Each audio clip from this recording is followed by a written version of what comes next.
For over 200 years, the bustling mountain city of Asheville, North Carolina, has been known to harbor strange activities and beliefs of the supernatural type. Supernatural, a manifestation or event attributed to some force beyond scientific understanding or the laws of nature. A group of film students went out to investigate the supernatural within the city of Asheville. They interviewed 2 members of the supernatural community. I was raised really religiously, and I remember reading a lot of books about witchcraft from our church library that were like, don't do witchcraft, you're gonna get possessed by Satan and die. Magic to me is working within the seasons to harness nature's energy in order to benefit your life positively. And I think it can come in all forms, from like the wind clearing your aura to just the sun like baking on your skin. I think it comes in everyday life and it surrounds us at every moment. To me, magic is something that comes from within yourself. I think that you can create it wherever you are, and I think it's more about your perception of things and how you choose to look at them, instead of just looking at everything as really factual. And maybe it's just because I think it's cool to live in a world where things are magical and there are signs, and I think it's fun.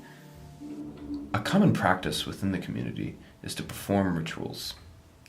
Rituals, a religious or solemn ceremony consisting of a series of actions performed according to a prescribed order. I've done a few rituals. Sometimes I feel a little silly doing them, but I think for me, what would be considered like to be the most meaningful type of ritual is sometimes my friends and I will have these new moon gatherings on the new moon where we'll go to one of our houses and we'll make some food and we'll light candles and we'll talk about the books that we've been reading recently, and we'll do like a little tarot card reading. But it's more of like a women's gathering and a community thing, which I find like really fulfilling and to be really spiritual. A lot of times you begin by creating like a circle of light around everyone involved, just to make sure we're protected from outside forces and different like projections that could come from people surrounding us. And then a lot of times you burn incense, set up a crystal grid around you, and then they have like phrases and kind of intentions that you're supposed to say, and usually you'll do that as a group to get the full benefit of everyone's energy being poured into one. Certain items can also hold special value to practitioners of the supernatural. I liked the idea of having an altar. I thought it was really cool, and I liked the idea of having like a set apart space for things that are like special to me that I want to emphasize. So these are these like Roman candles that I'm really obsessed with because I love Catholic iconography for some reason, and it really offends my mom because she's religious, but that's probably part of why I like it deep down.